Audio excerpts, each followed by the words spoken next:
जी, सबसे पहले बहुत-बहुत स्वागत है आपका। क्या जी, कहना चाहेंगे जो फंक्शन आयोजन किया गया है जी, रोटरी क्लब के द्वारा, तो जी। क्या कितने एक्साइटेड हैं और क्या कहना चाहेंगे आज इस सबसे पहले तो नमस्कार, थैंक यू वेरी मच आपने स्वागत किया। मंच पे परफॉर्मेंस के पहले आपके साथ परफॉर्मेंस करने का अवसर दिया रोटरियंस ने, उसका धन्यवाद। रोटरी क्लब का ये मेला है ज़बरदस्त भांडुप में 3 दिन का और ओपनिंग हमसे हो रही है, ये बड़ी सौभाग्य की बात है। मेरे साथ 2 फेमस कवि और हास्य कलाकार आए हैं, दिनेश बावरा जी और राजकुमार रेंचो, राजा रेंचो। हम तीनों मिलकर हँसाएँगे और आजकल ना हँसी की बहुत कमी हो गई है, तो लोग हँसना चाहते हैं। भांडुप जैसी जगह में अब हम आए हैं, रोटरियंस ने बुलाए हैं, तो मैं रोटरी क्लब को बहुत बहुत बधाई देता हूँ कि ऐसे टेंशन के दौर में सबको हंसाने के लिए बुलाए और हमको बुलाए हैं कि आप इंटरटेनमेंट कीजिए। तो आज इंटरटेन की बहुत ज़रूरत है ज़रूरत है। सबको, जी, क्योंकि हँसाना आसान जी, काम नहीं होता नहीं। है। तो आज परफॉर्मेंस किस तरीके का होने वाला है? क्योंकि हमने पहले भी बहुत बार आपको देखा जी, है। बहुत बार देखा होगा, उससे ये अलग है। बहुत बार ऐसा देखा है कि हम टीवी पर दिखाते हैं, टीवी पर एक लिमिट होता है ना?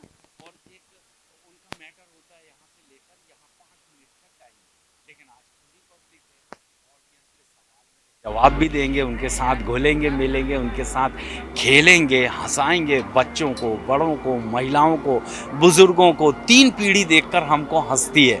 तो the great Indian laughter show जब हमारा आया था 18 साल हो गए, तो जो बच्चों ने हमको सुने थे वो जवान हो गए, जो जवानों ने सुने वो बुजुर्ग हो गए और जिन बुजुर्गों ने हमको सुना था भगवान उनकी आत्मा को शांति दे। 3 पीढ़ियों को हंसा रहे हैं भैया और बहुत आशीर्वाद मिला है। आपसे बात करके हमको बहुत अच्छा लगा। जी, और कुछ है आपके पास? बात ये जी, है जब आप उस समय में जब कॉमेडी शो करते थे या जब हँसाते थे, उस दौर में और इस दौर में आपको अभी क्या अंतर दिखाई देता है? क्योंकि काफ़ी कॉमेडियंस अब आ गए। अब आ गए हैं, जी, तो आपको क्या अंतर दिखाई देता है? नहीं हमारे लिए एक अच्छी बात है कि कॉमेडी कॉमेडी की दुनिया बड़ी विशाल हो गई है। कॉमेडियन अच्छा पैसा ले रहे हैं। करोड़ से ऊपर कोई कॉमेडियन लेकर हमने सपने में नहीं सोचे थे, लेकिन कपिल ने वो सपना भी पूरा किया। जी, जी। अब करोड़पति और अरबपति हो गया है। अब खुद प्रोड्यूसर है, वो खुद फिल्में बना लेता है। तो कॉमेडी बहुत हाइप मिली है, बहुत ऊंचाई मिली है कॉमेडी को। जिस समय हमने शुरू किया था उस टाइम ही पब्लिक का वो आशीर्वाद मिला, हम समझ गए अब कॉमेडी की दुनिया शुरू हो गई है। 5 सीज़न आ गए the great Indian laughter challenge के, कॉमेडी सर्कस आ गया। वो कॉमेडी पे एक ना एक शो चलता रहता है और अभी तक हम देख रहे हैं 10 साल से ऊपर जो शो चल रहे थे उनमें भाभी जी घर पे है, जी, तारक मेहता का उल्टा चश्मा फैमिली बैठ के देखती है। तो हमको बहुत अच्छा लगता है कि कॉमेडियंस को एक अच्छा मौका मिला है ना। जी, बिल्कुल सर। जैसे अभी 15 दिन बचा है, न्यू ईयर आने वाला, तो जी, कभी ऐसे आप मतलब देख सकेंगे आपके फैन्स आपको टीवी पे वापस कुछ करते हुए या कुछ ऐसे प्रोजेक्ट आगे हम देखेंगे नए जी। साल में? हाँ, नए साल के लिए 3-4 टीवी ने हमको बुलवाया है। दूरदर्शन का ऑफ़र तो हमेशा हमेशा ही रहता है। तो जब 12 कोई सा भी चैनल लगाओ तो कोई ना कोई कॉमेडियन कहीं दिख रहा है, कोई कॉमेडियन कहीं दिख रहा है। तो मैं भी आपको 31st की नाइट नए साल की ओपनिंग में हम 1 तारीख के सुबह-सुबह आपको टीवी पे नज़र आएँगे और हम आपको सबको अपने अंदाज़ से बधाई दे देते हैं। हो सकता है आप दिखाएँ या ना दिखाएँ, लेकिन हम अपने अंदाज़ में बधाई देते हैं। आप सबके सुख अमिताभ बच्चन जी की हाइट की तरह बढ़ें। आप सबके इस नए साल में आप सबके सुख अमित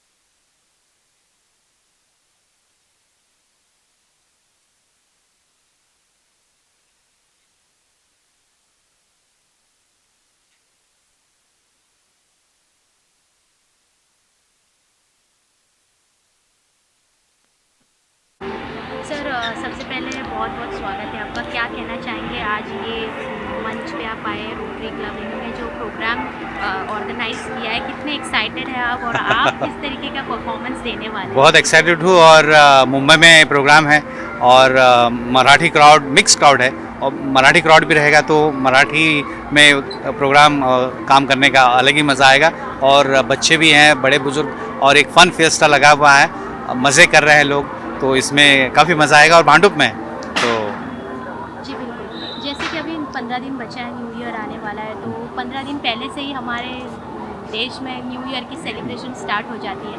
तो आप किस तरीके का परफॉर्मेंस आज देने वाले हैं, और जैसे यहाँ के जो ऑडियंस जितने एक्साइटेड होते हैं, जैसे आप कॉमेडी करते हैं, क्या करने वाले हैं आज? आज ऐसे मतलब कुछ फिक्स नहीं है। जो लाइव में कभी कभी क्या होता है, गिव एंड टेक होता है, तो ऑन द स्पॉट कभी कभी कुछ अच्छी चीज़ें निकल आती है, तो थीम लेकर ही चलेंगे। न्यू ईयर और अलग अलग बच्चों के लिए, बड़ों के लिए जो कंसेप्ट हो गए उसको लेकर चलेंगे। मतलब आप सडनली सब कुछ करने वाले हो, कुछ ऐसे डिसाइड नहीं है? नहीं, आधा डिसाइड है और आधा सडनली भी है, लेकिन अभी क्या फ्लोर पे चलेगा वो हिसाब से उसको प्रेजेंट करेंगे। और एक इम्पॉर्टेंट चीज़, जैसे कॉमेडी दुनिया में काफ़ी ज़ोरों शोरों से मतलब ज़्यादा हाइप पे है, जैसे कपिल शर्मा हो गए और भी बहुत सारे आजकल सभी कर रहे हैं, तो ऐसा आपको क्या डिफरेंस नज़र आता है, जैसे पहले के कॉमेडी में अभी के कॉमेडी में क्या डिफरेंस नज़र आता है? पहले कॉमेडी जो होती थी जैसे हम लोगों ने स्टार्ट किया था, उस वक्त सोशल मीडिया इतना एक्टिव नहीं था। अभी सोशल मीडिया इतना एक्टिव है कि हर छोटी सी क्लिप वायरल होती है, और अभी आप देखेंगे तो 1 मिनट का 30 सेकंड की रील्स चलते हैं, तो अभी जो है वो काफ़ी स्कोप है कॉमेडी का। लेकिन कुछ कुछ लोग इसका डिसएडवांटेज उठाते हैं, जैसे कि फुहरता, वो समझते हैं कि अगर हम फुहरता फैलाए या फिर ऐसे कोई जोक्स बोले तो उसमें भी हमको अच्छी खासी पब्लिसिटी मिल सकती है, लेकिन ऐसा नहीं है। जितनी आप अच्छी तरह, अच्छा आपका कंटेंट होगा, आप अच्छी तरह से प्रेजेंट करेंगे, वही चीज़ चलेगी। और कॉमेडी ऐसी है कि आप फैमिली के साथ देखना पसंद करते हैं, तो वो चीज़ होनी चाहिए। लास्टली आप क्या कहना चाहेंगे, भांडुप में आए सब ऑडियंस को क्या मैसेज देना चाहेंगे? और न्यू ईयर भी आ रहा है, तो जैसे जो भी फैंस हैं आपको जो पसंद करते हैं, कभी कुछ ऐसे प्रोजेक्ट्स आएंगे न्यू ईयर में, क्या कहना? न्यू ईयर में क्या कहेंगे भाई, सबको यही कहेंगे कि भाई नया साल आ रहा है और हम पुराने साल के बस किनारे पे खड़े हैं, तो एंजॉय कीजिए। और ज़िंदगी एंजॉय के लिए है, मतलब टेंशन तो हर दिन सबको है, तो उस टेंशन को दूर करते हुए हंसना और हंसना चाहिए। और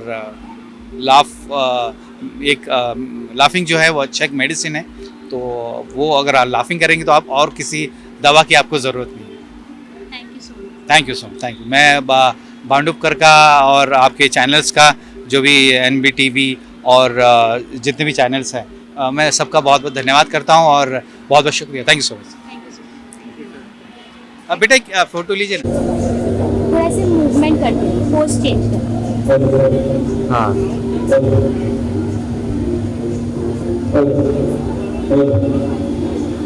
डन सर, थैंक यू।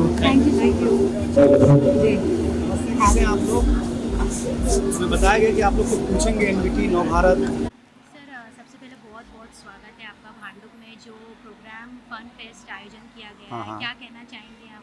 आज की ज़रूरत है कोरोना के बाद ऐसी महफिलें देखना। अपने आप में हमें लगता है कि जो चीज़ 2-3 साल हमने मिस की है as a artist, as a कवि, एज अ परफॉर्मर, तो अब हमको ऐसी भीड़ देख करके लगता है कि वो दुनिया वापस लौट आई हैं जो दुनिया हमसे छूट गई थी, तो बहुत खुशी होती है यार। तो आज जैसे हमने सुना है आप कुछ परफॉर्मेंस भी देने जी वाले हम हंसाने वाले लोग हैं, हम हंसाते रहेंगे और गुनगुनाते रहेंगे, कुछ न कुछ सुनाएंगे, लोगों को चेहरे पे मुस्कुराहटें आएंगी। और हम तो सटायर, बेसिक हम लोग सटायर करते रहते हैं पॉलिटिक्स पे। किसी ने हमसे अभी पूछा अभी कि भाग्य और दुर्भाग्य में क्या अंतर है, तो मैंने कहा कि मोहन यादव भाग्य हैं और शिवराज जी दुर्भाग्य। जी बिल्कुल सर, लेकिन एक चीज़ ये देखा जाए, जैसे हंसाना आसान नहीं होता जी है, बिल्कुल। तो अभी पहले के दौर में जिस तरीके की कॉमेडी होती थी और अभी के दौर में जिस तरीके का जो हाइप आ गया है, सोशल मीडिया प्लेटफॉर्म आ गया, तो आपको क्या अंतर नजर आता है? पहली चटनी जो है वो हमारे यहाँ एक पत्थर के सिलबट्टे पे पीसी जाती थी, बड़ा समय लगता था, तो उसका स्वाद उतना अच्छा होता था। अब आजकल हमने मिक्सी में डाला और रील देखते हुए हम मिक्सी घुमाते हैं और चटनी बन जाती है, तो उसका स्वाद थोड़ा सा फीका रहता है। तो बस कॉमेडी भी ऐसी जैसी है, पहले राजू श्रीवास्तव, जॉनी लीवर, ये लोग संघर्ष करके, लड़ करके, माइक खराब है, क्राउड नहीं मिल रहा है, वो लोग आए तो उन्होंने इतनी तपस्या की, इतना स्ट्रगल किया कि उनकी कॉमेडी में बहुत डेप्थ था। अब का क्या है कि खुली शर्ट का एक बटन है और थोड़ा सा चिपनेस है, थोड़ा सा वल्गैरिटी है, लोगों को लगता है यही जीवन है, तो उसको लोगों ने कॉमेडी मान लिया, जबकि सच ये नहीं है। हमने भी कॉमेडी की प्रेमिका पे कम की, वाइफ पे ज़्यादा करते थे, इसके लिए हम लोग फेमस हो गए।